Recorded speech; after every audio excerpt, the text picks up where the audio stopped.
केंद्रीय गृह मंत्री अमित शाह ने आदिवासी क्षेत्रों के विकास में नक्सलवाद को बताया रोड़ा। मार्च 2026 तक देश को नक्सलवाद से मुक्ति का दिलाया भरोसा। मुख्यमंत्री हेमंत सोरेन ने रांची स्मार्ट सिटी में मल्टी स्पेशलिटी अस्पताल का किया शिलान्यास। रांची के इस्लाम नगर में पीएम आवासों का ऑनलाइन उद्घाटन। गोगो दीदी योजना को लेकर सत्ता पक्ष और विपक्ष के बीच तल्खी बढ़ी। सीएम ने उपायुक्तों को नियमों का सख्ती से पालन कराने का दिया निर्देश। भाजपा ने कहा पार्टी को संवैधानिक अधिकार। और राज्यसभा के उपसभापति हरिवंश ने योजनाओं के प्रसार में मीडिया की भूमिका को बताया अहम। रांची में आयोजित एक्सपर्ट टॉक में कहा आर्थिक विकास के लिए साहसिक निर्णय जरूरी।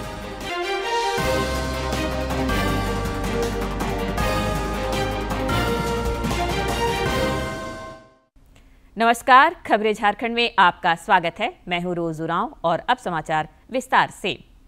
केंद्रीय गृह मंत्री अमित शाह ने आज नई दिल्ली में नक्सल प्रभावित राज्यों के साथ उच्च स्तरीय समीक्षात्मक बैठक की। इस दौरान नक्सल उन्मूलन अभियान और विकास योजनाओं के संचालन की समीक्षा हुई। केंद्रीय गृह मंत्री अमित शाह ने आदिवासी क्षेत्रों के विकास में नक्सलवाद को सबसे बड़ा रोड़ा बताया है। उन्होंने आज नई दिल्ली में नक्सल प्रभावित राज्यों के साथ बैठक के दौरान कहा कि वामपंथी उग्रवाद मानवता का भी दुश्मन है। श्री शाह ने साझा प्रयासों से मार्च 2026 तक दशकों की इस समस्या से देश को मुक्ति दिलाने का भरोसा दिलाया।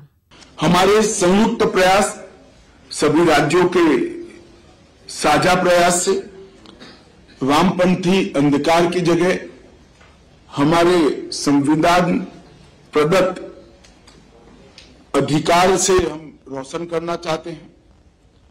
वामपंथी हिंसक विचारधारा की जगह विकास और विश्वास, उसका एक नया युग शुरू करना चाहते हैं। जीरो टॉलरेंस अगेंस्ट वामपंथी उग्रवाद और 100% सैचुरेशन सरकारी योजनाओं का, ये दोनों के इम्प्लीमेंटेशन से हम इस क्षेत्र को पूर्ण विकसित बनाना चाहते हैं। श्री शाह ने बताया कि वामपंथी उग्रवाद की लड़ाई अब अंतिम चरण में है। झारखंड के बूढ़ा पहाड़ समेत कई क्षेत्र नक्सलियों से मुक्त करा लिए गए हैं। अब ये तत्व मुख्यतः छत्तीसगढ़ में सिमट कर रह गए हैं। माननीय प्रधानमंत्री जी ने 2 अक्टूबर को झारखंड की भूमि से धरती आबा जनजातीय ग्राम उत्कर्ष अभियान चलाया और वामपंथी उग्रवाद प्रभावित क्षेत्र में 15,000 से ज्यादा गांव और लगभग 1.5 करोड़ की आबादी को व्यक्तिगत सुविधाओं के लिए और ग्रामीण क्षेत्र के संपूर्ण सैचुरेशन के लिए एक धरती आबा जनजातीय ग्राम उत्कर्ष अभियान एक मील का पत्थर साबित होने वाला है। मेरा सभी मुख्यमंत्रियों से आग्रह है कि इसको अपने अपने राज्य में आप स्वयं मॉनिटर करिए और इसको आगे बढ़ाइए। केंद्रीय गृह मंत्री ने कहा कि नक्सल उन्मूलन के लिए 2 फ्रंट पर काम किए जा रहे हैं। नक्सल प्रभावित क्षेत्रों में जहां कानून का राज्य स्थापित किया जा रहा है, वहीं उग्रवाद प्रभावित क्षेत्रों में ढांचागत संरचनाओं के विकास पर भी सरकार का फोकस है। मेरा सभी मुख्यमंत्री और मुख्य सचिव से आग्रह है कि ये विकास के कामों की आपके द्वारा कम से कम महीने में एक बार रिव्यू हो।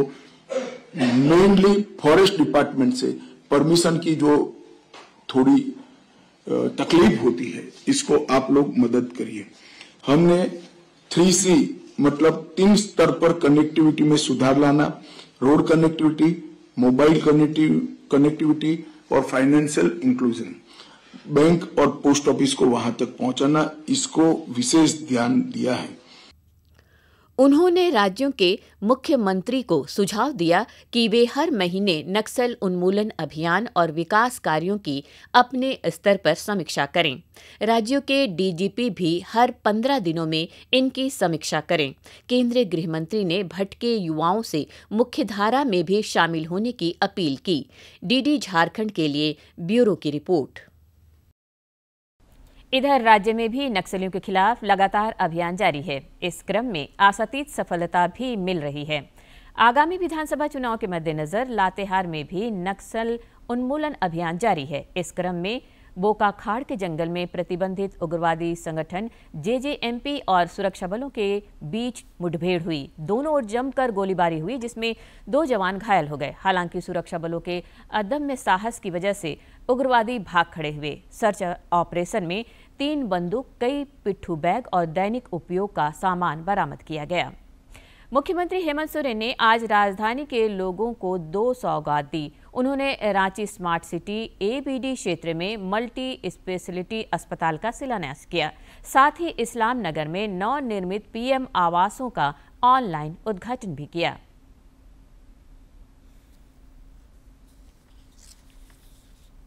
राज्य में स्वास्थ्य सेवाओं के विस्तार पर लगातार पहल किए जा रहे हैं। मुख्यमंत्री हेमंत सोरेन ने आज रांची नगर निगम के सहयोग से स्मार्ट सिटी में बनने वाले अपोलो के 310 बेड के मल्टी स्पेशलिटी अस्पताल का शिलान्यास किया। श्री सोरेन ने प्रधानमंत्री आवास योजना के तहत इस्लाम नगर में 291 आवासों का वर्चुअल तरीके से उद्घाटन भी किया।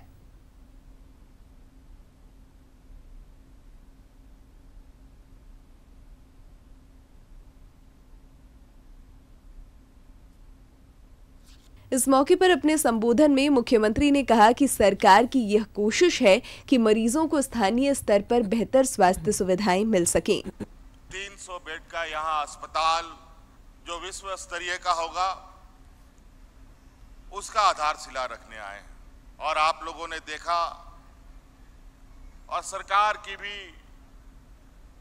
जो मूलभूत आवश्यकताएं हैं, एक आम नागरिक के नाते उन सब विषयों को लेकर हम लगातार प्रयासरत हैं।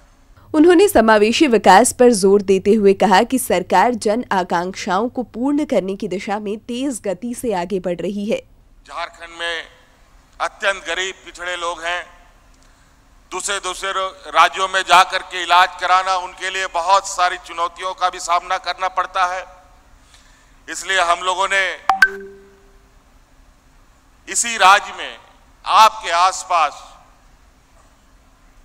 राज्य का, देश का बेहतर स्वास्थ्य सुविधा उपलब्ध हो, इसको लेकर हम लोग निरंतर प्रयासरत हैं। इस मौके पर स्वास्थ्य मंत्री बन्ना गुप्ता ने कहा कि निजी क्षेत्रों के सहयोग से राज्य में नया आयाम दिया जा रहा है ताकि निचले स्तर तक उनका फायदा पहुंच सके। साथ चलने वाले सहयोगी साथी हैं जो राज्य के चौमुखी विकास में मुख्यमंत्री के साझेदार और हिस्सेदार बनने के लिए आगे बढ़ रहे हैं। हम उन लोगों को भी प्रोत्साहित कर रहे हैं कि आओ हम सब मिलकर इस राज्य को उन्नति और समृद्धि के मार्ग पर प्रशस्त करेंगे। इस मौके पर राज्यसभा सांसद महुआ मांझी, मंत्री हफीजुल हसन समेत कई गणमान्य लोग मौजूद थे। रांची से ब्यूरो की रिपोर्ट। महिलाओं के आर्थिक सशक्तिकरण के लिए भाजपा ने पंच प्रण के तहत गोगो दीदी योजना लागू करने की घोषणा की है। भाजपा के इस ऐलान से जहां आधी आबादी खासी उत्साहित है, वहीं यह विषय सत्ता पक्ष और विपक्ष के बीच तल्खी का कारण बन गया है। मुख्यमंत्री हेमंत सोरेन ने उपायुक्तों को चुनाव आयोग के नियमों का सख्ती से पालन कराने के निर्देश दिए हैं। इधर भाजपा ने इस विषय पर राज्य सरकार पर निशाना साधा है। पार्टी के प्रदेश चुनाव सह प्रभारी हिमंता बिस्वा शर्मा ने एक सोशल मीडिया पोस्ट में कहा कि चुनाव आयोग की आदर्श आचार संहिता चुनाव अधिसूचना जारी होने की तिथि से प्रभाव में आती है। अधिसूचना जारी होने तक प्रत्येक राजनीतिक दल को अपने कार्यक्रम संचालित करने का अधिकार है।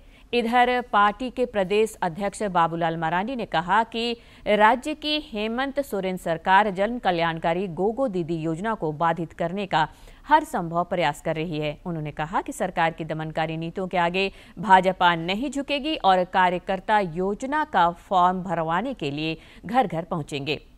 भाजपा के चुनाव प्रभारी शिवराज सिंह चौहान ने संताल परगना में घुसपैठ और डेमोग्राफी बदलाव पर सरकार पर फिर निशाना साधा है। उन्होंने कहा कि राज्य में एनडीए की सरकार बनते ही रोटी, बेटी और माटी बचाने के लिए झारखंड में एनआरसी लागू कर घुसपैठियों की पहचान की जाएगी और उन्हें चुन चुन कर देश से बाहर निकाला जाएगा।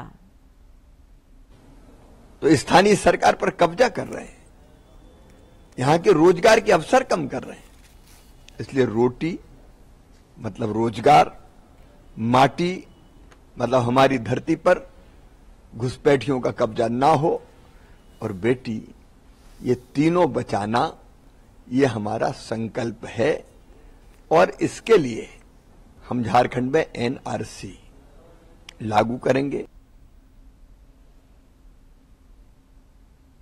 जामताड़ा जिला अंतर्गत नाला प्रखंड के नूतंडी मैदान में आज माझी परगना महासम्मेलन का आयोजन किया गया। इस महासम्मेलन को पूर्व मुख्यमंत्री सह भाजपा नेता चंपई सोरेन ने भी संबोधित किया। इस दौरान उन्होंने पत्रकारों से बातचीत करते हुए संताल में बांग्लादेशी घुसपैठ पर चिंता जताते हुए कहा कि उनके मंसूबों को कामयाब नहीं होने दिया जाएगा।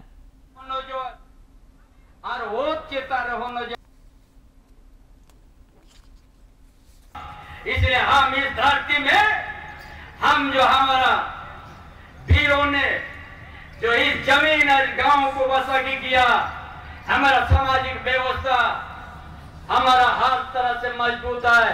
अगर इसमें कोई छेड़छाड़ करेगा तो हम लोग उसको बाईशी बुला के हम जवाब देंगे। अपना समाज, अपना जमीन, अपना मस्जिद थान, अपना जाहिर थान हमने बचाएंगे, सुरक्षित करेंगे। झारखंड मुक्ति मोर्चा ने निर्वाचन आयोग को पत्र लिखकर झारखंड में विधानसभा चुनाव दिसंबर महीने में कराने का आग्रह किया है। रांची में पत्रकारों से बातचीत में झामुमो के केंद्रीय महासचिव सुप्रियो भट्टाचार्य ने कहा कि राज्य सरकार को कार्य करने के लिए पूरा वक्त नहीं देना जनादेश के विरुद्ध है।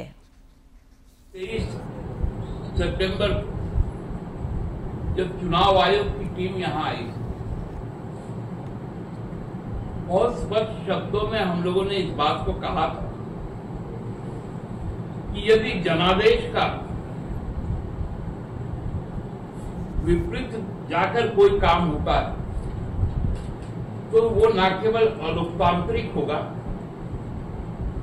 वरना असंवैधानिक भी होगा, क्योंकि हमें जनादेश 5 साल का प्राप्त, उसमें 5 मिनट का भी यदि क्षय होगा तो वो जनादेश का अपमान। राष्ट्रीय अनुसूचित जनजाति आयोग की सदस्य आशा लकड़ा लगातार राज्य के विभिन्न जिलों में जनजातीय संवाद कार्यक्रम में हिस्सा ले रही हैं। इस क्रम में उन्होंने आज रांची के अनगढ़ा प्रखंड में जनजातीय जन संवाद कार्यक्रम में हिस्सा लिया। जिला प्रशासन के संयुक्त प्रयास से आयोजित इस जन संवाद में जनजातीय समुदायों के विषयों पर विमर्श हुआ। आयोग की सदस्य आशा लकड़ा ने आवश्यक निर्देश और सुझाव दिए। भाजपा किसान मोर्चा की प्रदेश इकाई ने आज राज्यव्यापी धरना प्रदर्शन आयोजित किया। बोकारो समाहरणालय के समक्ष धरना में मोर्चा के प्रदेश महामंत्री अर्जुन सिंह भी शामिल हुए और हेमंत सोरेन सरकार को किसान विरोधी करार दिया। उन्होंने आरोप लगाया कि सरकार ने किसानों के साथ वादा खिलाफी की है। इस किसान सम्मान निधि के लिए जो किसान योग्य है सभी को किसान सम्मान निधि उपलब्ध कराया जाए। आज का यह आंदोलन डीसी कार्यालय के सामने चल रहा है। फिर हम सभी किसान जा करके डीसी महोदय को अपना जो मांग पत्र है उसे देंगे। राज्यसभा के उपसभापति हरिवंश ने योजनाओं के प्रसार में मीडिया की भूमिका को अहम बताया है। रांची के सरला बिरला विश्वविद्यालय सभागार में आयोजित एक्सपर्ट टॉक के दौरान उन्होंने कहा कि आर्थिक विकास के लिए साहसिक निर्णय भी जरूरी है। रांची में सरला बिरला यूनिवर्सिटी की पहल पर भावी दुनिया में भारत विषय पर मीडिया की भूमिका पर एक्सपर्ट टॉक का आयोजन हुआ। इस दौरान राज्यसभा के उपसभापति हरिवंश ने अपने विचार व्यक्त किए। बाद में पत्रकारों से बातचीत में उन्होंने कहा कि सरकार द्वारा लोगों के जन कल्याण के लिए कई योजनाएं चलाई जा रही हैं, लेकिन जागरूकता के अभाव में लोग उनका फायदा नहीं उठा पाते। ऐसे में मीडिया की भूमिका बढ़ जाती है। सीधे वो देखे तो प्रशासन से लेकर हर चीज में जो बेहतर परिवर्तन हो रहे हैं वो कम से कम हम लोगों तक बताएं। आज बताने की जरूरत है कितनी तरह की स्कीम्स हैं। मुझे नहीं लगता कि समाज का कोई वर्ग आज वंचित है स्कीम से जो सरकारों का है। हम सूचना के अभाव में उन स्कीम्स को जान नहीं पाते, इसलिए उसका लाभ नहीं ले पाते। मीडिया लोगों का मानस बनाने का काम करती है। राज्यसभा के उपसभापति ने कहा कि देश में स्टार्टअप क्रांति से सामाजिक और आर्थिक बदलाव आ रहा है। उन्होंने जोर देकर कहा कि देश के आर्थिक विकास और सबल भारत के लिए साहसिक निर्णय भी जरूरी है।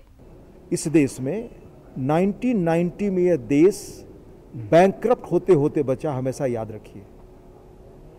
अगर आप उस वक्त कंगाल हो गए होते, हिंदी में उसका शब्द यही है, तो आज आपकी स्थिति नहीं होती। उसको बचाया किस आदमी ने? वैसे प्रधानमंत्री ने, जिसको आज कोई याद नहीं करता, चंद्रशेखर ने। और क्यों ये इस बैंकरप्सी की हालत में पहुंचना शुरू हुआ कि शुरू से आपने आर्थिक नीतियां ऐसी बनाई कि 90 आते तक बैंकरप्ट होने लगा। उन्होंने वन नेशन वन इलेक्शन की भी पुरजोर वकालत की और इसे देश हित में बताया। उद्योग नीति राज्यों का है, हेल्थ राज्यों का है, शिक्षा राज्यों का है, तो हमारे देश में इस पर कभी चर्चा नहीं होती।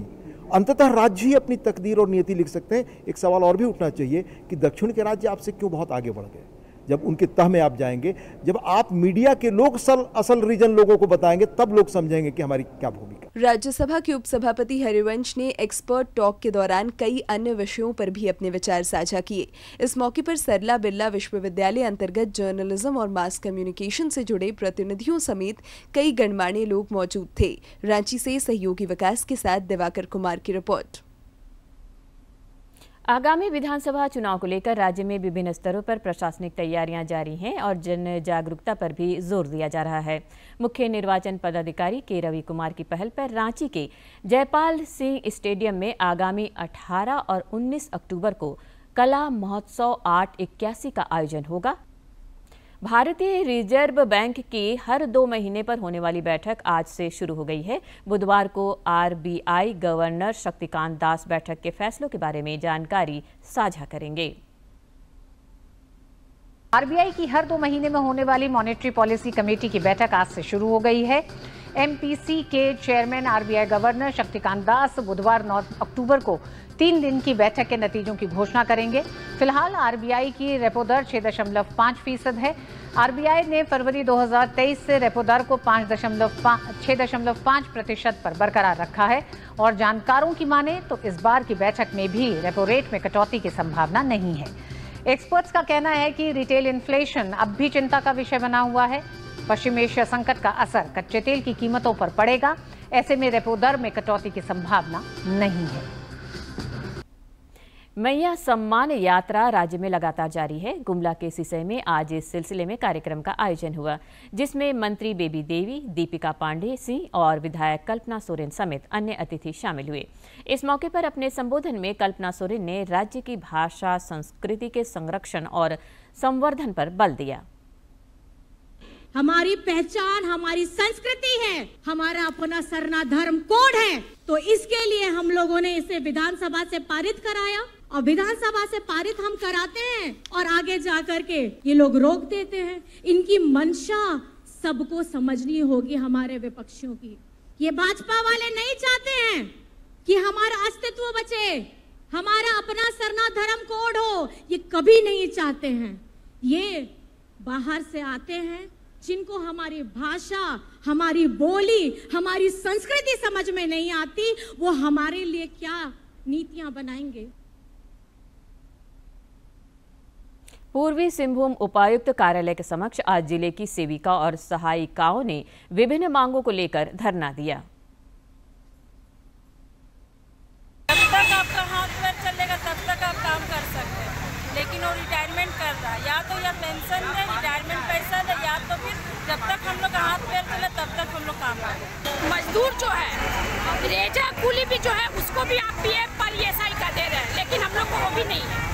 और न्यूनतम मजदूरी तो हम लोग को चाहिए। काम जब आप हमसे 24, हम लोग को 6 सेवा के लिए आंगनबाड़ी में बहाली किया गया था। रिटायरमेंट होने पे हमें कुछ भी प्राप्त नहीं होता है, जो कि हमें और हमारे परिवार किसी के लिए भी सही नहीं है। रिटायरमेंट नहीं मिलने के कारण हम 62 साल सेवा देने के बाद भी हमें कुछ भी प्राप्त नहीं होता है। जमशेदपुर में पुलिस ने बिष्टुपुर थाना क्षेत्र से 8 अपराधियों को पकड़ा है, जिनमें से 3 नाबालिग हैं। सभी सरायकेला खरसावां के रहने वाले हैं। इस संबंध में सिटी एसपी ऋषभ गर्ग ने बताया कि इन लोगों द्वारा मोबाइल और पैसे छीनने की शिकायतें लगातार प्राप्त हो रही थीं। पुलिस ने टीम का गठन कर तकनीकी साक्ष्यों की मदद से इन्हें धर दबोचा। इन अपराधियों के पास से 2 मोटरसाइकिल, 1 स्कूटी और 7 मोबाइल बरामद किए गए हैं। शारदीय नवरात्र को लेकर राज्य भर में वातावरण भक्तिमय बना हुआ है। पूजा पंडालों में भी जबरदस्त रौनक देखी जा रही है। विभिन्न पूजा समितियों द्वारा रांची समेत विभिन्न जिलों में भव्य और आकर्षक पूजा पंडाल बनाए गए हैं। पंडालों का निर्माण विभिन्न प्रारूपों पर किया गया है, जो बरबस लोगों को अपनी ओर आकर्षित कर रहे हैं। दुर्गोत्सव को लेकर लोग सपरिवार पूजा पंडालों में पहुंच रहे हैं।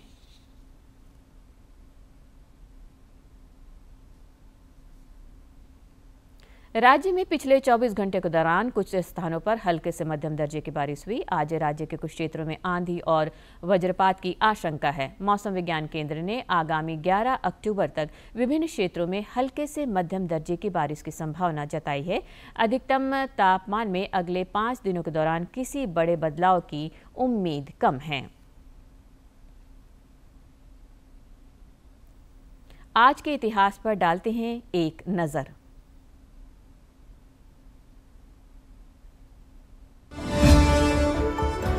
सात अक्टूबर साल 1992 को भारत में RAF रैपिड एक्शन फोर्स यानी त्वरित कार्यवाही बल का गठन किया गया।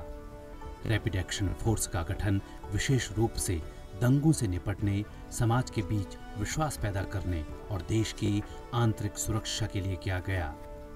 RAF विशेष रूप से सांप्रदायिक दंगों से सहानुभूतिपूर्वक और विशेषज्ञतापूर्वक निपटने के लिए सक्षम है। प्राकृतिक आपदाओं से निपटने में भी RAF नागरिक प्रशासन की मदद करता है। 7 अक्टूबर साल 2001 को ऑपरेशन एंड्यूरिंग फ्रीडम शुरू हुआ। दरअसल 11 सितंबर साल 2001 को अमेरिका पर सबसे बड़ा आतंकी हमला 9/11 हुआ। इस हमले में लगभग 3000 लोग मारे गए और हजारों घायल हुए। इस हमले में अलकायदा से जुड़े 19 आतंकवादियों ने 4 हवाई जहाजों का अपहरण कर लिया। इस हमले में आतंकवादियों ने विमानों को हथियारों में बदल दिया। आतंकवादियों ने 2 विमानों से प्रसिद्ध वर्ल्ड ट्रेड सेंटर के ट्विन टावर्स को उड़ा दिया, जिससे देखते ही देखते दोनों टावर भर भरा कर ढह गए। इसी का बदला लेने के लिए अमेरिका ने अलकायदा और अफगानिस्तान के तालिबान शासन को मुख्य निशाना बनाया। 7 अक्टूबर साल 1944 को डम्बर्टन ओक्स सम्मेलन हुआ, जिसमें संयुक्त राज्य अमेरिका, चीन, सोवियत संघ और यूनाइटेड किंगडम ने एक विश्व संगठन के लिए प्रस्ताव तैयार किया। यह प्रस्ताव था विश्व संगठन के रूप में संयुक्त राष्ट्र संघ का प्रस्तावित ढांचा।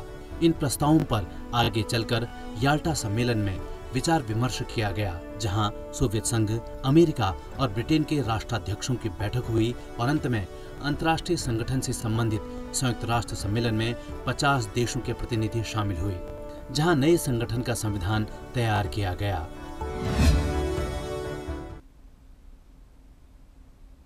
मल्लिका ए गजल बेगम अख्तर की आज जयंती मनाई गई। जब भी गजल गायकी की बात होगी तो बेगम अख्तर का नाम जरूर लिया जाएगा। गजल को दरबारी गायकी से निकालकर आम लोगों तक पहुंचाने का सेहरा बेगम अख्तर को जाता है। उनकी गायकी का ये आलम था कि उन्हें गजल की मलिका कहा जाता था। मशहूर शायर कैफी आजमी ने उनकी गायकी की तारीफ करते हुए कहा था कि गजल के 2 मायने हैं, पहली गजल और दूसरी बेगम अख्तर। बेगम अख्तर ने मोमिन खां मोमिन, मिर्जा गालिब, शकील बदायूनी, मीर तकी मीर जैसे बड़े शायरों के कलाम को अपनी आवाज में ढाला। बेगम अख्तर का जन्म 7 अक्टूबर 1914 को उत्तर प्रदेश के शहर फैजाबाद में एक मध्यम वर्गीय परिवार में हुआ था। उनका असल नाम अख्तरी बाई था। अपनी प्रारंभिक शिक्षा उन्होंने उस्ताद ईमान खान और अता मोहम्मद खान से हासिल की। वहीं अब्दुल वहीद खान से भारतीय शास्त्रीय संगीत सीखा। बेगम अख्तर ने गायकी के साथ ही अदाकारी के जौहर भी दिखाए, जहां 30 के दशक में वो पारसी थिएटर से जुड़ी और 15 साल की उम्र में अख्तरी बाई के नाम से थिएटर की दुनिया में छा गईं। वहीं निर्माता महबूब खान उनके फन से काफी प्रभावित हुए, जिसके बाद उन्होंने 1942 में अपनी फिल्म रोटी में उनसे अभिनय कराया और उनसे गीत भी गवाए। कुछ दिनों के बाद बेगम अख्तर को मुंबई की चकाचौंध कुछ अजीब लगने लगी और वो वापस लखनऊ चली गईं और लखनऊ के एक बैरिस्टर इश्तियाक अहमद अब्बासी से शादी कर ली। जिन्हें बेगम अख्तर का यूं संगीत कार्यक्रमों में गाना पसंद नहीं था। शादी के बाद पति की इजाजत न मिलने पर उन्होंने गायकी से मुंह मोड़ लिया। गायकी से बेहद प्यार करने वाली बेगम अख्तर को जब करीब 5 साल तक आवाज की दुनिया से दूर रहना पड़ा तो वह इसका सदमा बर्दाश्त नहीं कर सकी और लगातार बीमार रहने लगी। जब उनके पति ने उनकी ये हालत देखी तो बिलाखिर उन्हें संगीत कार्यक्रम करने की इजाजत दे दी। फिर क्या, बेगम अख्तर धीरे धीरे अपनी खोई हुई पहचान वापस पाने में कामयाब हुई। 1958 में सत्यजीत रे द्वारा बनाई गई फिल्म जलसा घर बेगम अख्तर के करियर की आखिरी फिल्म साबित हुई। इस फिल्म में उन्होंने एक गायिका की भूमिका निभाई थी। 1972 में संगीत के क्षेत्र में उनके उत्कृष्ट योगदान के लिए उन्हें संगीत नाटक अकादमी पुरस्कार से सम्मानित किया गया। इसके अलावा उन्हें पद्मश्री और पद्म भूषण पुरस्कार से भी सम्मानित किया गया था। 30 अक्टूबर 1974 को ये महान कलाकार इस दुनिया से अलविदा कहे। और अंत में मुख्य समाचार एक बार फिर।